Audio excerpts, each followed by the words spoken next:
Mi suegra robó los ahorros y las joyas de mi esposa, pero mi esposa aún así la defendió y exigió que le comprara otras nuevas. Cuando me negué, mi suegra rompió mi ventana y terminó arrestada. Mi situación con mi esposa Carol y su madre, Elanar, se ha ido deteriorando de forma constante durante años. Es un problema lento y aplastante, del tipo que te desgasta poco a poco. Ha llegado a un punto de quiebre, y sinceramente, no sé cuál debería ser el siguiente paso. Todo se reduce a la aparente sensación ilimitada de derecho que tiene Elanar y a la completa incapacidad de Carol para afrontarlo o incluso reconocerlo. Para entender la dinámica necesitas algo de contexto. Conocí a Carol hace unos 6 años a través de un amigo en común en un evento de trabajo. Ella fue inmediatamente abierta y honesta sobre la historia financiera de su familia, lo cual yo aprecié. Explicó que su familia había sido extremadamente rica en su momento. Tenían una casa enorme en un barrio exclusivo, varios autos caros, un estilo de vida que, francamente, yo apenas podía imaginar. Pero, según Carol, una serie de malas inversiones, sumadas a decisiones financieras constantemente erróneas, los llevó a perder casi todo. Describía a sus padres, Elanar y Richard, como personas de gustos extravagantes. Compraban cosas que claramente no podían costear, barcos, autos deportivos, y pedían préstamos que en realidad no podían pagar. Ese ciclo de deudas continuó, decía ella, hasta que se vieron obligados a vender su mansión y mudarse a un condominio mucho más pequeño. A pesar de todo esto, Carol mantenía que sus padres habían hecho lo mejor que pudieron. Insistía en que le habían proporcionado todo lo que ella podría desear. Sin embargo, las historias que me fue contando con el tiempo revelaron una realidad drásticamente distinta, una realidad que, honestamente, me dificultaba simpatizar con sus padres. El incidente de su 17º cumpleaños fue particularmente revelador. Carol recibió una cantidad considerable de dinero en efectivo como regalo de distintos familiares. Según Carol, Elanar prácticamente la obligó a entregarle ese dinero. Usó la culpa, diciéndole que lo necesitaba más que ella, que Carol no comprendía la presión de llevar un hogar. Más tarde, Carol descubrió que Elanar había usado ese dinero para hacerse un tratamiento profesional en un spa. Cuando Carol, comprensiblemente molesta, enfrentó a su madre, la respuesta de Elanar fue escalofriante por su crueldad casual. Le dijo que le había proporcionado comida, techo y ropa toda su vida y que, por lo tanto, tenía derecho a ese dinero. El padre de Carol, Richard, era en muchos sentidos incluso peor. Tuvo un hijo fuera de su matrimonio con Elanar y estaba legalmente obligado a pagar la manutención. Sin embargo, cuando Carol consiguió su primer empleo, Richard empezó a exigirle que contribuyera a esos pagos. La presionaba constantemente, diciendo que él no podía costearlo, que ella tenía que ayudar a la familia. También le pedía con regularidad que comprara cosas para el condominio, un televisor más grande, un refrigerador de última generación, a pesar de que los que tenían funcionaban perfectamente. Si Carol se negaba o dudaba, Richard se volvía agresivo. Amenazaba con romperle el teléfono, la laptop, las pocas posesiones que eran verdaderamente suyas. Carol me contaba estas historias con una tristeza distante, como si hubiera aceptado hacía mucho que ese comportamiento era normal. Solo después de mudarse del condominio de sus padres y encontrar su propio pequeño departamento empezó a experimentar verdadera independencia, un mínimo sentido de control sobre su vida. Mi propia crianza era lo opuesto. Mis padres, John y Mary, eran gente humilde. No éramos pobres, pero desde luego no éramos ricos. Vivíamos en un vecindario obrero modesto. Papá trabajaba como mecánico en un taller local, empleo que había tenido por más de 30 años. Mamá trabajaba en la panadería de la esquina, haciendo donas y pasteles. Trabajaban duro, increíblemente duro, para proveerme. Ahorraban dinero como podían para asegurarse de que tuviera todo lo necesario para la escuela. Nunca se quejaban ni me hicieron sentir que era una carga. Años después, tras terminar la universidad y conseguir un buen trabajo, logré ahorrar una suma significativa. Mi mayor meta, aquello con lo que soñé durante años, era comprarles una casa a mis padres, una casa pequeña y cómoda en un vecindario tranquilo. Era el sueño de su vida, algo que nunca creyeron posible. Cuando finalmente lo conseguí, cuando les entregué las llaves, mi papá intentó rechazarlo. Dijo que era demasiado, que no debía gastar mi dinero en ellos. Me costó mucho convencerlo, muchas súplicas sinceras, antes de que finalmente aceptara. Ambos lloraron. Fue uno de los mejores días de mi vida. Después de eso, jamás me pidieron nada, a pesar de que yo les ofrecía con regularidad ayuda económica. Ambos tomaron pequeños trabajos a tiempo parcial, solo para mantenerse ocupados y tener algo de dinero extra. Siempre insistían, con una dignidad tranquila, en que los padres deben cuidar de los hijos, no al revés.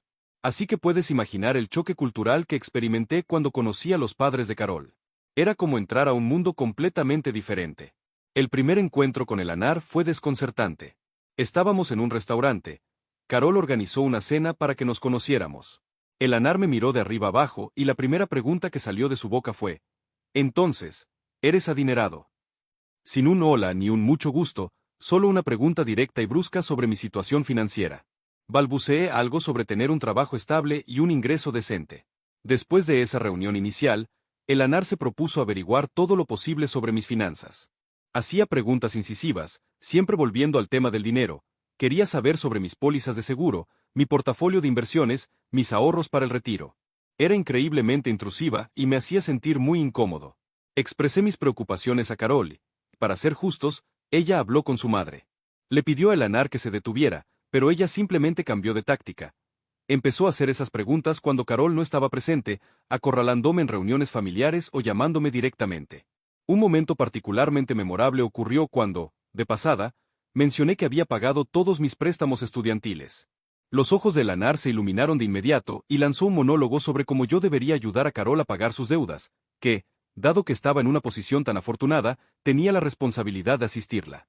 En ese momento solo estábamos saliendo. Era una sugerencia tremendamente inapropiada y me hizo sentir como si me vieran como un cajero automático con patas. Finalmente le dije firmemente a Elanar que no me sentía cómodo hablando de mis finanzas con ella y que agradecería que respetara mis límites. Las solicitudes de dinero dirigidas a Carol eran constantes. Elanar llamaba a Carol varias veces a la semana, a veces varias veces al día, pidiéndole dinero. Las cantidades variaban, pero siempre eran significativas: $1000 aquí, 500 allá. El patrón siempre era el mismo. Elanar llamaba, a menudo llorando, alegando alguna necesidad urgente, una factura médica, la reparación de un auto, un gasto inesperado. Carol, hija devota, se preocupaba pero explicaba que estaba tratando de ahorrar dinero, que no podía seguir entregando sumas tan grandes. Entonces Elanar iniciaba una campaña de culpa, recordándole a Carol todos los sacrificios que había hecho por ella y prometiendo pagarle, promesa que, por supuesto, nunca se materializaba. Si Carol se atrevía a mencionar las deudas pendientes, Elanar reaccionaba con furia, le gritaba, la acusaba de ser desagradecida y egoísta, de no valorar todo lo que sus padres habían hecho. Luego, unas horas después, o quizá al día siguiente, llamaba de nuevo llorando, disculpándose profusamente, diciendo que había estado bajo mucho estrés. Inevitablemente, unos días después, el ciclo comenzaba de nuevo, otra llamada, otra petición urgente de dinero. Carol me contaba estos incidentes durante horas, describía las llamadas en detalle.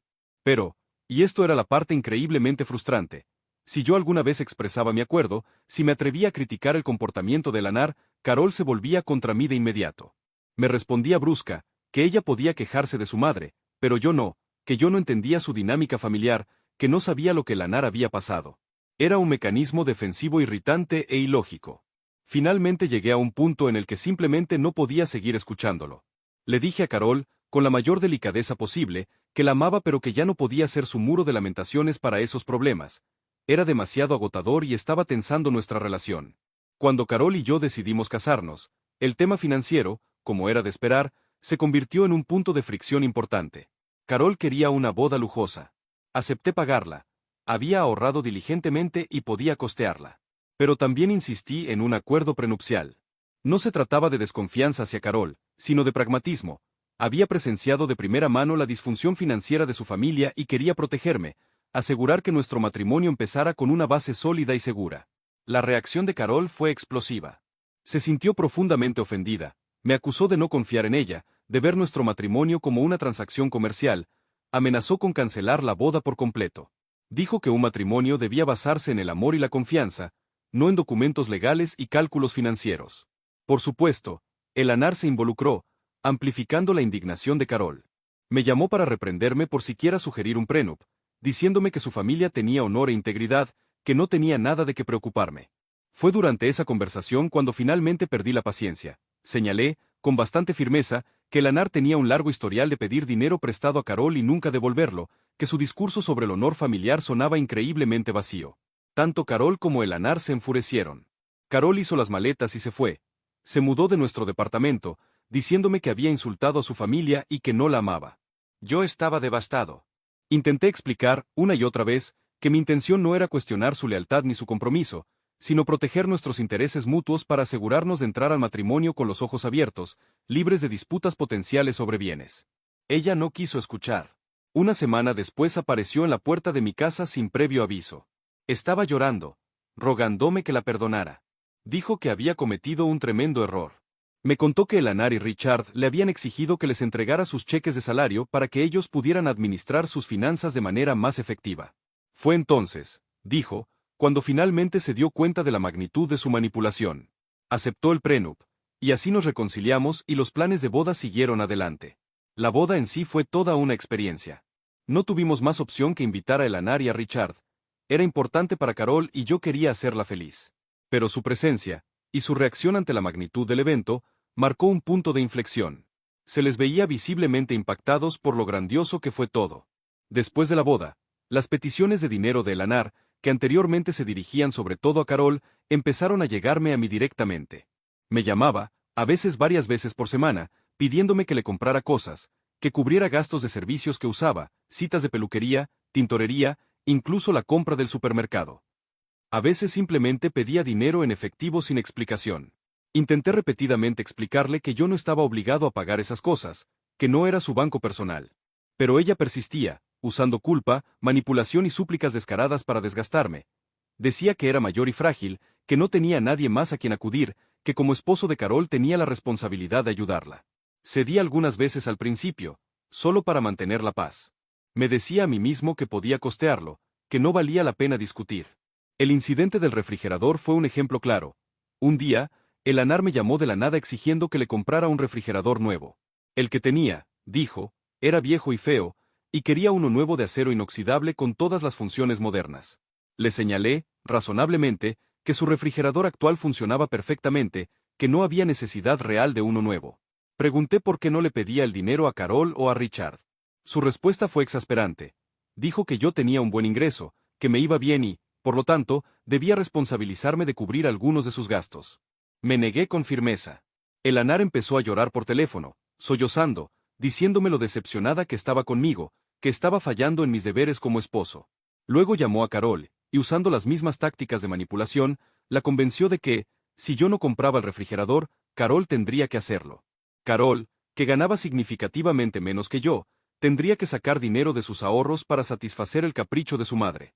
Al final cedí, compré el maldito refrigerador para callarla. Luego vino el incidente de los suéteres. Mis padres, benditos sean, habían mandado tejer suéteres a juego para Carol y para mí como regalo de aniversario. Eran hechos a mano, con un diseño único que mi papá ayudó a crear. Mi papá, entusiasmado con el regalo, me envió fotos de los suéteres antes de enviarlos. Cuando llegó el paquete, lo guardé cuidadosamente en el garaje con la intención de sorprender a Carol en nuestro aniversario. El día de nuestro aniversario, fui al garaje para coger el paquete. Había desaparecido. Busqué por todas partes, puse el garaje patas arriba, pero no estaba.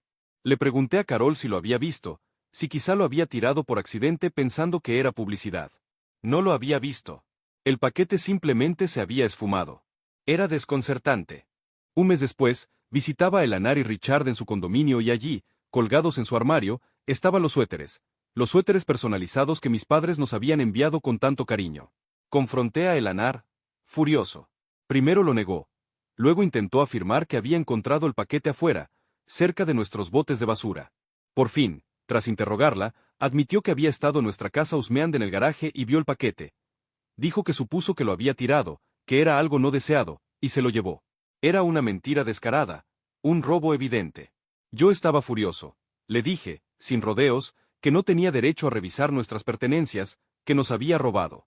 Su respuesta fue asombrosa. Se burló y dijo que los suéteres eran baratos y mal hechos, que en realidad me había hecho un favor llevándoselos, que debería estar agradecido.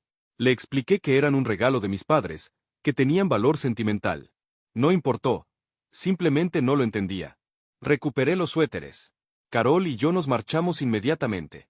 Camino a casa, esperaba que Carol estuviera tan indignada como yo. En cambio, defendió a su madre. Dijo que probablemente había sido un error, que yo había exagerado y la había avergonzado. Dijo que Eleanor no había tenido mala intención, que posiblemente estaba confundida. No lo podía creer. Incluso después de haber sido pillada robando, Carol seguía excusándola. Luego, Eleanor llamó a Carol exigiéndole que le comprara un lavavajillas nuevo. Era un gasto totalmente innecesario. En su casa vivían solo 2 personas y Richard pasaba la mayoría de las noches en el bar local. Carol intentó razonar con ella, señalando lo absurdo de la petición, pero el Anar insistía. Dijo que todos sus vecinos tenían lavavajillas, que le avergonzaba ser la única en su piso sin uno. Cuando Carol siguió negándose, el Anar le dijo que ojalá nunca hubiera nacido, que cualquier otro hijo sería agradecido de tener una madre tan generosa, que Carol era egoísta e ingrata. Carol quedó devastada y pasó el resto de la noche llorando. Para entonces yo había dejado de hablar directamente con el Anar desde lo de los suéteres. Pero al día siguiente recibí un mensaje de texto suyo. Decía que debía intervenir y ayudar a Carol, que debía comprarle lavavajillas. Ella acababa de maltratar emocionalmente a su hija y ahora me exigía pagar por el objeto que había provocado todo el episodio. Ignoré el mensaje. Simplemente no podía involucrarme. Se lo mostré a Carol como una especie de prueba del comportamiento de su madre. La reacción de Carol fue tristemente predecible. Me dijo que ya había usado una parte considerable de sus ahorros para ordenar el lavavajillas para el Anar, que no soportaba verla tan alterada. La muerte de Richard, unos meses después, fue un suceso trágico, pero también trajo nuevos problemas. Lo encontraron inconsciente en una calle cerca de su condominio después de una noche de bebida intensa. Fue una pérdida repentina y chocante. El Anar, comprensiblemente, quedó devastada, pero la situación se volvió aún más difícil. Resultó que Richard había acumulado una deuda significativa, incluidos préstamos de individuos muy cuestionables, básicamente prestamistas violentos. El Anar se enfrentaba a una montaña de facturas y amenazas de violencia si no pagaba. Tuvo que vender casi todo lo que poseían para saldar las deudas de Richard y se quedó prácticamente sin nada. Carol y yo lo hablamos, y a pesar de todo el historial y los problemas, acordamos llevar a el Anar a vivir con nosotros. No tenía dónde ir y nos pareció lo correcto, lo humano. Pensé que quizás sería una oportunidad para empezar de cero, que con Richard fuera del cuadro y el Anar en una posición más vulnerable sería más razonable. La recibí en nuestro hogar con genuino deseo de hacerla sentir cómoda. Pero empecé a notar que, cuando no estábamos en casa o incluso si estábamos en otra habitación, el Anar rebuscaba nuestras pertenencias, cajones, armarios, cajas. No era descarado, era cuidadosa, pero encontraba cosas ligeramente fuera de lugar, cajones mal cerrados, cajas movidas. La confronté varias veces, siempre daba la misma excusa endeble, que solo tenía curiosidad, que estaba mirando. Le pedí a Carol que hablara con ella, que estableciera límites. La respuesta de Carol era siempre la misma. Déjalo pasar, está pasando por un momento difícil. Pero se sentía como una invasión constante de privacidad. Entonces empezaron a desaparecer cosas. Al principio eran objetos pequeños, un jarrón decorativo, un juego de portavasos, un par de libros. Luego comenzaron a desaparecer objetos más valiosos, piezas de la joyería de Carol y, curiosamente, cada vez que algo se perdía, el Anar volvía de sus salidas con bolsas de compras llenas de ropa nueva, zapatos nuevos, accesorios nuevos. Dada su situación financiera, no tenía ingresos. Se volvió cada vez más obvio que estaba vendiendo nuestras pertenencias para financiar su frenesí de compras. Había acumulado un guardarropa completo de vestidos de diseñador y tacones a juego, pese a no tener una fuente clara de dinero. Se lo señalé a Carol tan suavemente como pude. Le expresé mi creciente sospecha de que su madre nos estaba robando. La respuesta de Carol fue descartar mis preocupaciones. Me dijo que dejara de centrarme en su madre, que se merecía darse gustos después de todo lo que había pasado. No me molestaba que el Anar se diera un gusto en principio, sino que lo hiciera con nuestro dinero, vendiendo nuestras cosas. Era robo, lisa y llanamente. El incidente de mi cartera fue la gota que colmó el vaso. Llegué temprano del trabajo una tarde. Carol aún estaba en su oficina. Fui a nuestra habitación para ducharme, como era mi rutina. Al salir de la ducha, encontré a el Anar de pie en nuestro dormitorio, cerca de mi tocador. Tenía mi cartera en la mano y estaba revisándola. Me quedé mudo unos segundos, luego le grité exigiendo saber qué hacía, por qué estaba en nuestra habitación y por qué revisaba mi cartera. Se puso roja como un tomate, balbuceando, sin poder dar una explicación coherente. Parecía una niña atrapada con la mano en el tarro de galletas. Más tarde, cuando Carol llegó a casa, le relaté el incidente. Esperaba que estuviera tan indignada como yo, que finalmente viera el comportamiento de su madre por lo que era. En cambio, lo minimizó. Dijo que probablemente su madre solo necesitaba algo de efectivo, que no era gran cosa. Incluso sugirió que estaba bien que el Anar tomara dinero de mi cartera si lo necesitaba, que debía ser más comprensivo. Me acusó de menospreciar a su familia, de juzgarlos porque no eran tan acomodados como yo. Dijo que su familia no se crió baja y desesperada como la mía, insinuando que mi origen, de alguna manera, me hacía menos comprensivo. Ese comentario me dolió. Fue un golpe bajo y reveló un resentimiento profundo que no había advertido completamente. Decidí que necesitaba espacio. Salí a caminar, una caminata larga y sin rumbo, tratando de entender la reacción de Carol. No podía comprender su lealtad inquebrantable hacia su madre, incluso cuando ésta claramente estaba equivocada, incluso cuando nos robaba. Cuando regresé, varias horas después, Carol se disculpó. Dijo que había tenido una conversación firme con el Anar, diciéndole que no entrara más a nuestra habitación ni revisara nuestras pertenencias. Asentí, pero no creí que marcara diferencia. El Anar había demostrado repetidamente que no respetaba límites ni propiedades. Y tenía razón, nada cambió. Tomé medidas para proteger mis cosas. Instalé cerraduras en los cajones de mi tocador, en el armario del salón, en las cajas del garaje. Se sentía ridículo tener que asegurar mis propias pertenencias en mi propia casa, pero era la única manera de sentir un mínimo de seguridad. Luego llegó ayer, la culminación de meses de frustración, de sentirme violado y faltado al respeto. Carol me llamó al trabajo, frenética. Había vuelto a casa a la hora de la comida, como a veces hacía para revisar el Anar, pero ella no estaba.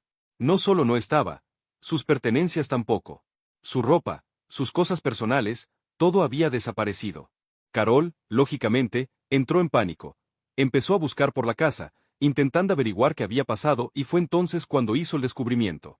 Su tarjeta de crédito, que normalmente llevaba la cartera, había desaparecido y también una parte considerable de su joyería, algunas piezas valiosas heredadas. El Anar no respondía al teléfono. Carol temía que usara la tarjeta de crédito, que empeñara las joyas. Me suplicó ayuda. Mi respuesta inmediata, la única lógica, fue llamar a la policía para denunciar las acciones del Anar como robo. Carol reaccionó con ira. Dijo que jamás podría denunciar a su propia madre, que era impensable. Me acusó de no ayudarla, de no preocuparme por sus sentimientos. Y ahí estoy ahora, cansado, agotado, sintiendo que lucho constantemente contra el derecho autoconcedido del Anar y la conducta permisiva de Carol. Sugerí llamar a la policía porque eso es lo que se hace cuando alguien te roba. Es el curso lógico y razonable. Pero Carol lo ve como una traición. Así que, ¿estoy equivocado por sugerir involucrar a la policía? ¿No es ese el procedimiento estándar en estos casos? Sinceramente ya no sé qué más hacer. Actualización 1. La avalancha de respuestas ha sido abrumadora, por decirlo menos.